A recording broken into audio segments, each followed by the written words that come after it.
Hello and welcome to another podcast of Father and Joe.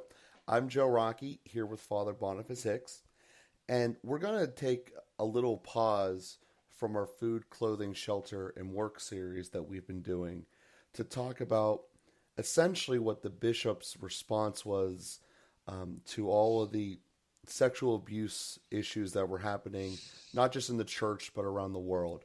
So, Father, I'm going to let you introduce this and kind of inform us all upon what's going on. Yeah, thanks for bringing up the topic. It's obviously a pressing question for people, and rightly so. And it's something that requires some real reverence because there is really nothing more horrific than abusing innocent children. And so the church in the United States has had some waves of revelation that's happened even within her ranks, and that in the 80s and in the 90s, and then there was a major uh, breaking open in 2002 with the Boston Globe and the whole Boston scandal, and then that led the bishops to meet in 2002 as a body and to pass some restrictions or some policies on how to handle that as a nation, as a bishops' conference covering the whole nation, and took very strict policies that got a little bit of reaction from Rome at first because it could really end up being an injustice toward priests that for any accusation a priest would be removed from ministry,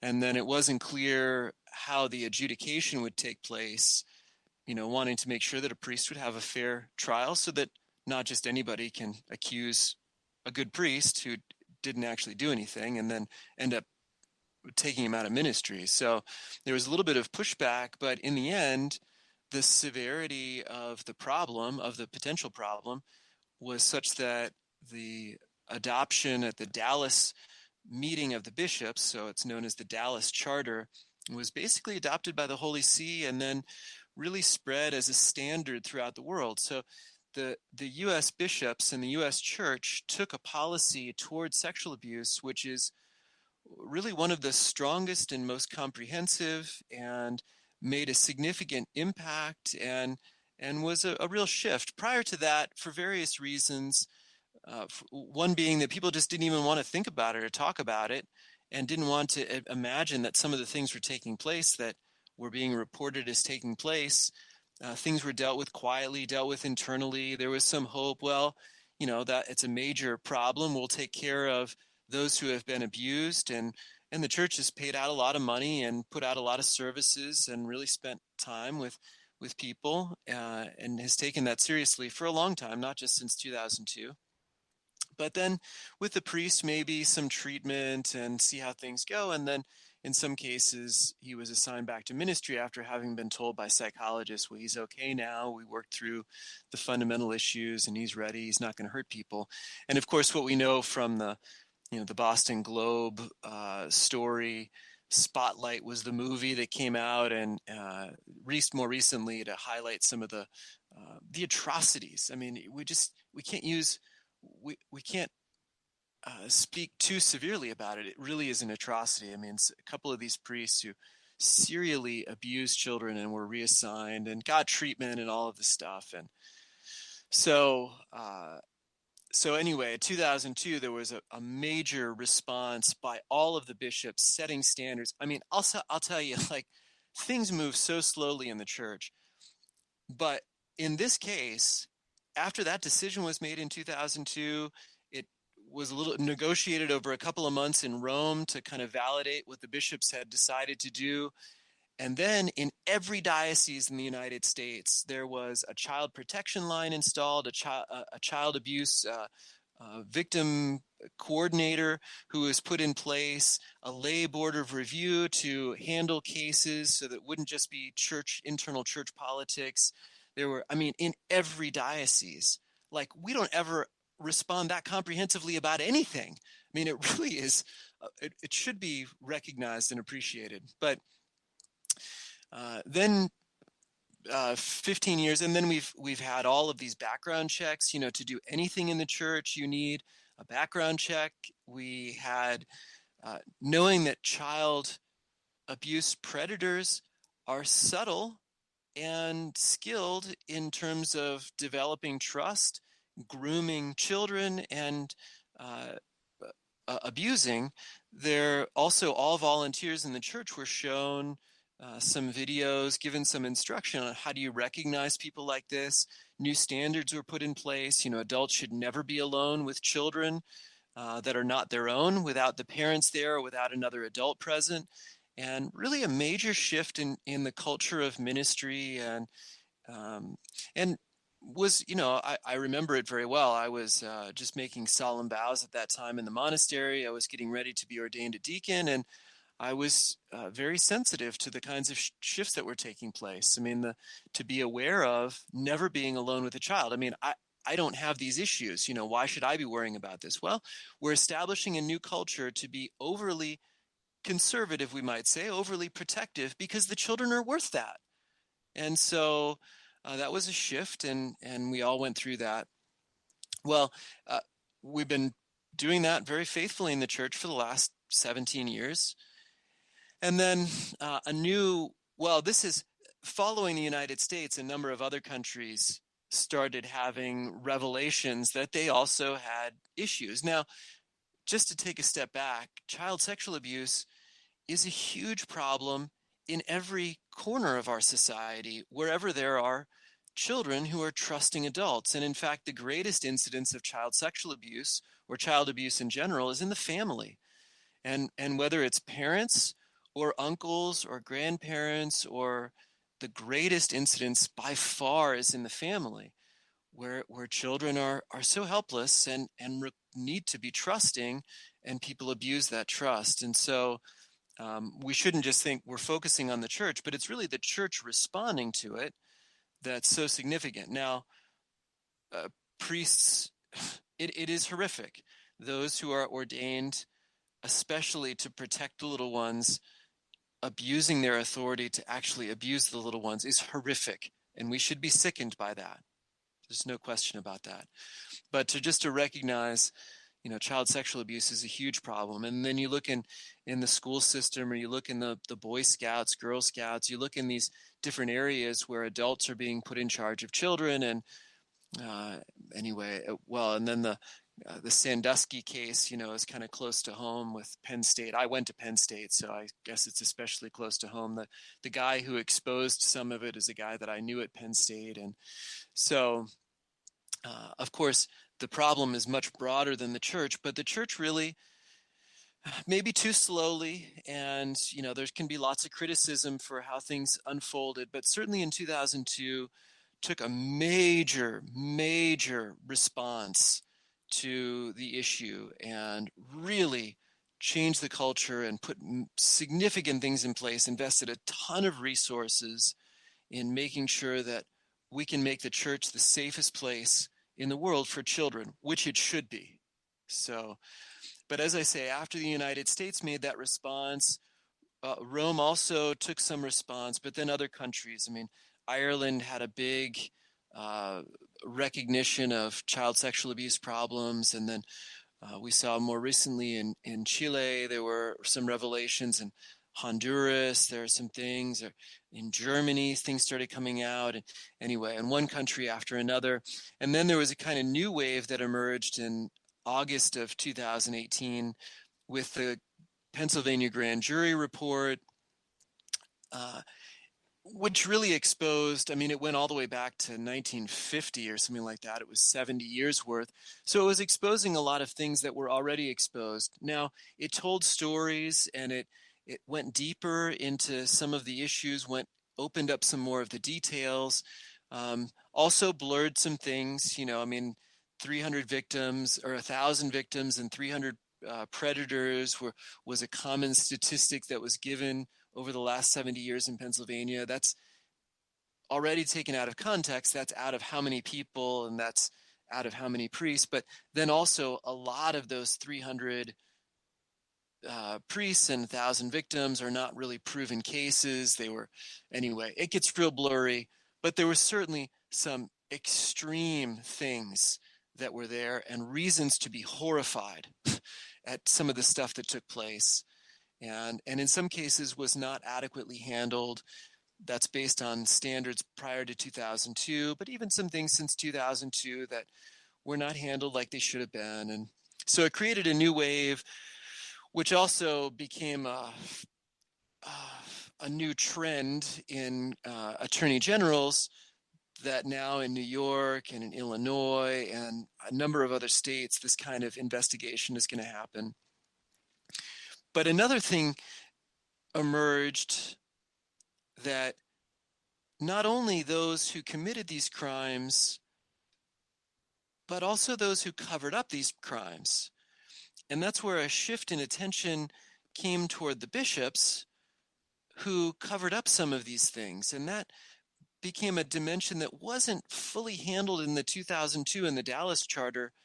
And there's a good reason for that, not just because the bishops didn't want to, wanted to exclude themselves, but because the bishops don't have authority to discipline other bishops.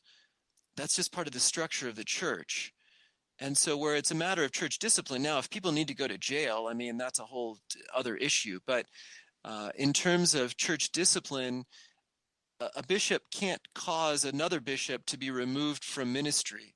So if there's an accusation against him, it's not like, one of the U.S. bishops can say to another one, you need to step down.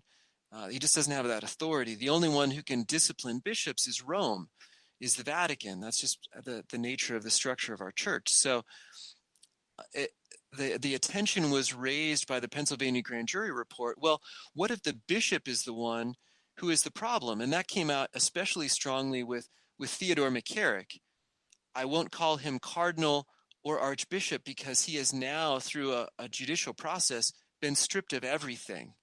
He's Mr. McCarrick, which is pretty extreme, but justifiably so because of the teens that he abused, also because of the seminarians that he abused. And that opens up a whole other issue that, if I remember, we'll return to. But anyway, with the McCarrick issue coming out, that a bishop and even a cardinal has done these things, and there's nobody who has the authority to discipline him except the Holy See. Does the Holy See have adequate processes in place? Is there a threat against people? Do they feel free to report? If a seminarian is being accused or abused by the bishop, who does he tell that to? Where's the hotline for that? And what protects him against repercussions from that? Does that mean that he's not going to be a priest, or should he just keep it quiet and endure it and just go somewhere else? Because so those kinds of issues started to be dealt with because of the McCarrick case, and then the cover-up issues because of the grand jury case, and what emerged as a kind of lacuna, significant one, from the 2002 Dallas Charter was that how do you handle cases where the bishop himself is the problem? And so the U.S. bishops really raised that question, brought that to Rome about the McCarrick case, and then at the same time made the commitment, just like they did in 2002, now to handle accountability and transparency for bishops. They took that on. There's only so much that the U.S. bishops can do because of the structure of the church, that only Rome can discipline bishops. And so they took it up with Rome in September. Cardinal DiNardo, as the president of the U.S. bishops, kind of the spokesperson. There isn't a hierarchy with the U.S. bishops. It's not like Cardinal DiNardo has authority over the other bishops, but he was elected as president of the conference, and so he has some kind of representational powers among the bishops. So anyway, he took it up with the Holy Father, and eventually the Holy Father decided to hold what's called an extraordinary synod. He called together the presidents of all of the bishops' conferences from around the world. So 100 and some bishops, and then a number of other representatives. The cardinals, I think, are usually involved in that, and some other members of the Roman Curia, some other experts. And they came together in Rome for a couple of days to raise awareness to every country in the world that you need to deal with this issue. You need to have stuff in place already. You need to have policies in place, number one. Number two, how do we deal with the question of bishops? Where do we need to revise the process in the Roman Curia? How do we make it easier for people to report so that we can protect not only, certainly the children, the teenagers, and also the seminarians or anybody else? When a bishop is abusing somebody, as well as when a priest is abusing somebody, that power differential makes it very hard for people to report, to talk about it, to be heard. And so we want to make it as easy as possible for people to report that. It's already hard enough to talk about it. And so, Rome wanted to have the meeting, the discussions, the presentations, and then is involved in a process now of publishing some new law in the church to actually handle some of these cases and make the church even more child friendly, and make the clergy even more accountable for their actions, both their own personal actions in terms of their own personal behavior, not abusing anybody, whether abusing power or sexual abuse or physical abuse or verbal abuse or any kind of abuse, that the clergy are really accountable. And then the transparency of the process, that there's no covering up, that even a bishop who hasn't personally done anything isn't covering up for a priest or another bishop who has done something, that he's not sweeping anything under the rug, that everything that's reported is adequately investigated and adjudicated, and that the proper consequences are there for that. So that synod took place in February in Rome, and one of the big takeaways, and I'm going to stop talking and let you ask a question or two, Joe, but one of the big takeaways was a fantastic closing address from Pope Francis. And if our listeners want to look at one thing from that synod, look at the closing address from Pope Francis. He addressed all of those bishops over about a half an hour. It's about 28 minutes or so. And it is powerful because he recognized, first of all, it's a worldwide issue in every sector of society. And he identified, using statistics from secular organizations like UNESCO and the United Nations and a variety of these organizations that keep track of things. Using those statistics, he estimated that about 85 million children annually suffer from some kind of abuse. That's worldwide across every sector of society. 85 million children. And he recognized the horror of that. And he recognized the horror that would ever happen in the church by a pastoral minister of any kind, let alone a bishop or a priest. The horror of that.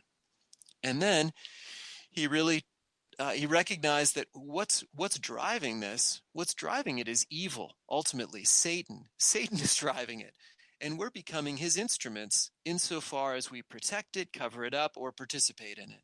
And so Pope Francis, as the spiritual leader for the Catholic Church, I might say for the whole world, as our Holy Father, really raised the banner of a frontal assault against Satan's attacks on children, and making sure that none of the church's ministers are co-opted in that in any way. And then he said, not only are we going to take it on in the church, let's take it on in the whole world. Let's eliminate the scourge of child abuse from the whole world. That's our goal.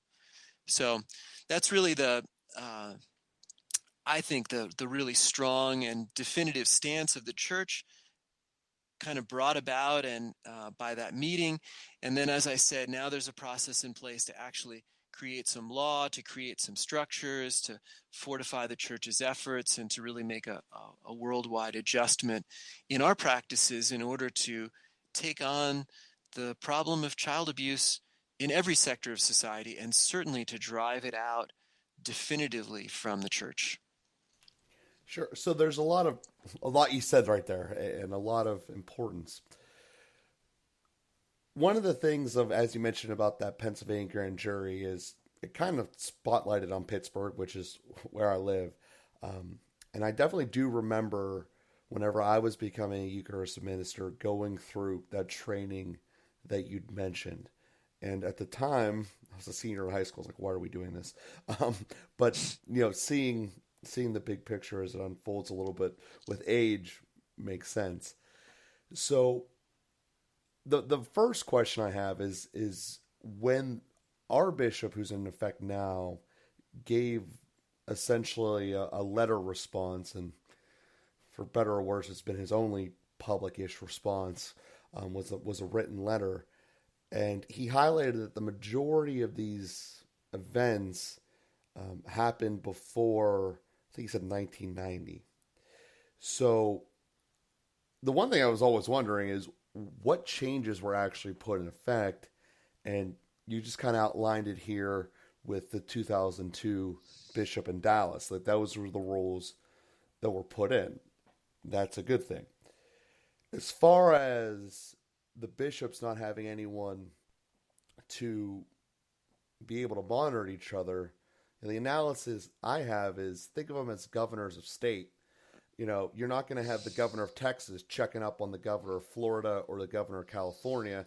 They're already working their own sections and they're equals. They can't just go, I don't like what that guy said. He needs to be gone. There needs to be some overriding. So that's why you would have that.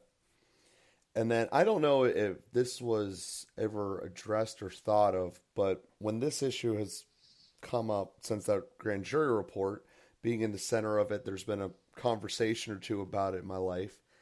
And one of the things that I had thought of that you're in a unique situation because you have an answer to it is in the Diocese of Pittsburgh, basically every church had its own building where a priest lived in. And as the fact that the city is shrinking, there's a lot of buildings that had only one priest living in them. And my question for you is, as being in a priest who's in a group and living with a number of other priests, is there, not just in this arena, but in every other arena of your faith or any other arena of your faith, benefits of living together in a group? Because that was one of the answers the bishop did in kind of the restructuring after everything, was to have no longer like one priest by himself in a building, but to bring multiple priests in the buildings. So I wanted to see if that was actually an intelligent answer, or if that was just kind of window dressing, if you will. Well, let me just say, first of all, that Bishop Zubik actually has given a tremendous amount of public response to this in press interviews, in listening sessions, and he certainly published that letter. He actually just came out with a pastoral letter, 20 or 30 pages, outlining the diocese's kind of comprehensive approach to everything after the listening sessions, after taking that public making himself available publicly to respond to things and to hear people's suggestions and problems. So I don't want to. He deserves a tremendous amount of credit. He needs a better PR company then. Well, anyway, I can't argue with that. I think yeah, he was a little bit, actually perhaps a little bit too much in the news when it all came out initially, but anyway, he has just published a pastoral letter as of Ash Wednesday, so just a week before our recording, anyway. And yeah, it's great. So it's worth reading. But in terms of, well, so a number of myths emerge. Again, I can't emphasize enough that child abuse is society-wide. And so measures to, there's a, because priests do this weird thing in regard to our sexuality called celibacy, people immediately make this connection, which is a false connection, that celibacy has anything to do with child sexual abuse. As I said, the greatest incidence of child sexual abuse is in the family. And so I had this really poignantly when I was after 2002, when there was a lot of attention on this. I was with my brother, and his 3-year-old son. And the three of us were walking around. And I was sensitive. I don't know if people were really looking, but I'm wearing a habit. I have a long beard. I look weird enough as it is. People maybe know that I'm celibate. And I thought people are probably looking at me thinking I'm a priest and that I'm a danger to this child, when statistically speaking, my brother is more of a danger to this child than I am. And so I just can't emphasize that enough, that there's no correlation. In fact, it's quite the opposite. Celibate priests are much less likely than the average man to be abusing children. And so, anyway, just to put that out there. And so measures to adjust the situation for priests are not really going to prevent child sexual abuse. I mean, it's not like a priest who's not predisposed to that. It's really a psychological disorder. Abusing children, certainly prepubescent children, is a psychological disorder that doesn't respond well to treatment, in fact. And that's what we've discovered since 1980, and some of these efforts to reassign people or give them treatment after, and reassign them after, real pedophilia, which is sexual contact with prepubescent children, is not treatable by at least that's the going rate at this point. Now, there's a different issue in terms of it's really starts to bleed more into homosexuality. When you're talking about teenage children, they have the bodies of adult. They have adult bodies. They don't have adult emotional development, obviously, and that's why the law protects them. But they have adult bodies. It's a different. The abuse of post-pubescent children is a different thing. So, in terms of somebody who might have some disordered sexuality, again, loneliness is not going to cause anybody to go and start having sex with children, So it's like just having priests living together is not going to help somebody who's actually has that kind of disorder. Now, it is probably healthier emotionally, psychologically. It is certainly healthier to have community. Now, just having priests living in the same rectory doesn't guarantee having community. That's another issue. It's part of the challenge, in fact. I mean, guys who have been living alone for 30 years now being thrown together in rectories with other guys and trying to work things out is not necessarily a formula for success. But it's also good certainly for accountability, but it really needs to create, there's a culture that needs to form now if we're going to start putting priests together in rectories again, which was always the case. Now, by the way, in 1950, every rectory had several priests, and there were more sexual abuse going on in 1950 than in 2002, when there were many rectories with only one priest. So again, there isn't a good corollary to that as a solution to a problem, but certainly there's something healthy about having people living more community. Well, that makes sense. So it's one of those things that the stats don't bear out your theory, which we don't look into enough as a country. We just have, I think this, so therefore it is. Okay, we went a little bit long on this episode here. We will continue the conversation in our next episode next week. So we do thank everyone for being with us here, and we'll be with you again here next week.